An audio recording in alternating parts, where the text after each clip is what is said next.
7h22 à Paris, merci d'être sur France 24. C'est l'heure de jeter un coup d'œil sur les journaux français. C'est avec vous Sandrine Gomez. Bonjour Sandrine. Bonjour Natacha. À la une de la presse française, aujourd'hui, l'annonce des chiffres du chômage, on en parlait dans le journal de l'économie, largement commenté ce matin. Oui, alors ce chiffre, 20 500 demandeurs d'emploi en moins, ce chiffre est diversement accueilli par la presse française.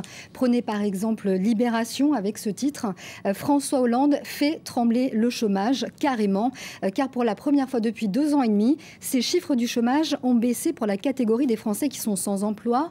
Une baisse inédite, nous dit-on. Le quotidien de gauche, dans son édito, souligne que la politique du président porte ses premiers fruits, et ce grâce à une boîte à outils qui sont, je cite, les contrats aidés et qui bénéficient surtout aux moins de 25 ans.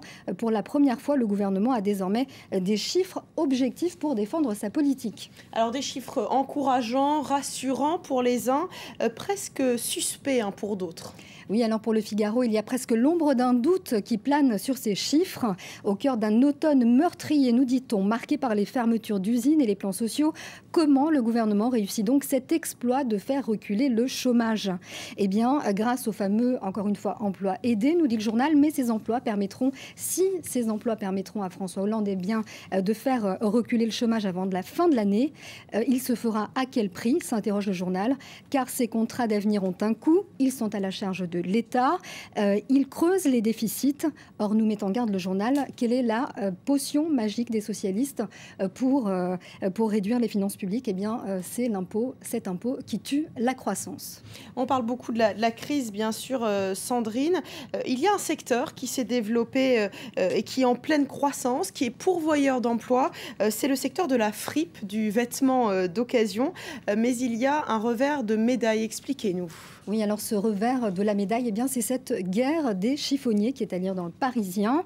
Savez-vous aujourd'hui qu'une tonne de textile vaut 400 € contre 80 € sur le marché en 2007. C'est plus qu'une tonne de cuivre et cela aiguise les appétits.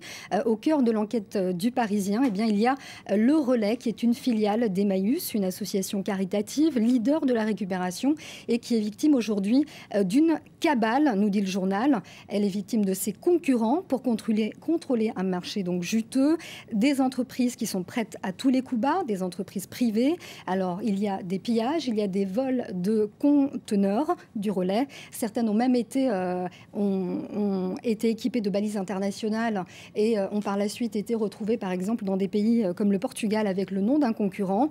On diffuse aussi des rumeurs sur le Relais. On dit, par exemple, que l'association a investi dans des hôtels à Madagascar, alors que c'est faux. Et il y a aussi d'autres concurrents n'hésitent pas à obtenir aussi le statut d'association pour bénéficier de subventions. Et donc, pour faire face donc, à cette cabale, l'association du Relais a donc saisi la justice pour concurrence déloyale. Eh bien, ça aiguise effectivement les appétits, ce marché de la fripe. Un autre sujet occupe la presse française aujourd'hui, c'est la question du sida. À 2 jours de la journée mondiale contre le virus, il y a des raisons d'espérer, Sandrine.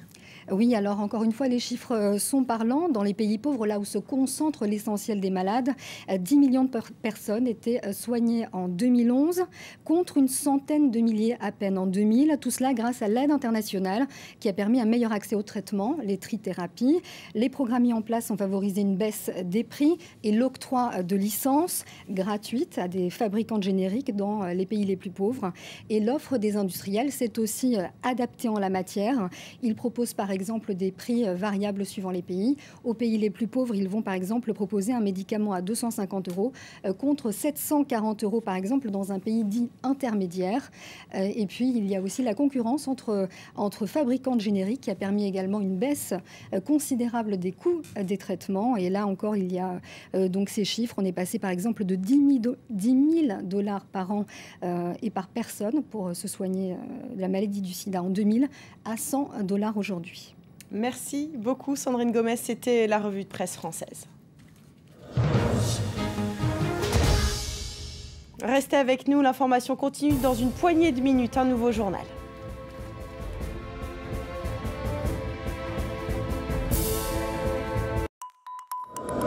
France 24, le monde en direct. Un réseau mondial d'observateurs, 35 nationalités, une seule rédaction, 1000 correspondants sur le terrain pour vous offrir le meilleur de l'actualité. Un ton original, un autre point de vue sur le monde. France 24, une information sans compromis sur la société, l'environnement, la santé.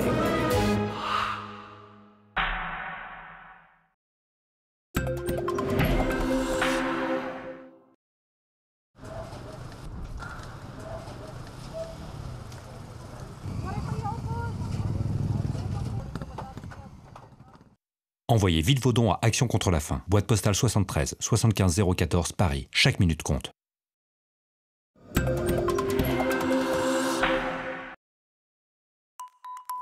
France 24, le monde en direct. France 24, un réseau mondial d'observateurs. 35 nationalités, une seule rédaction. 1000 correspondants sur le terrain pour vous offrir le meilleur de l'actualité. France 24, l'art de vivre à la française. Une information sans compromis sur la société, l'environnement, la santé. France 24, tous les sports, toute l'actualité économique. France 24, toutes les cultures des 5 continents. Toutes les opinions, tous les avis. France 24, un ton original, un autre point de vue. France 24, la technologie au service de l'information. France 24, une fenêtre ouverte 24 heures sur 24 sur le monde.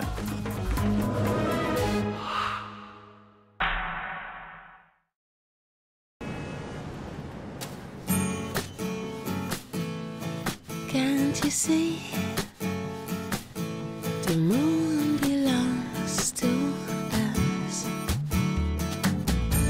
Come fly with me and chase the stars. Can you see that even the clouds will be...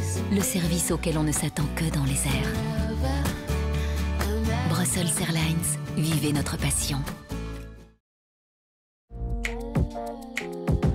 Back up in the sky, it gives me time to realize. Shanghai to Dubai, I let the cities get the best of me. So high, oh, time, slow down, time. Life is magnifique.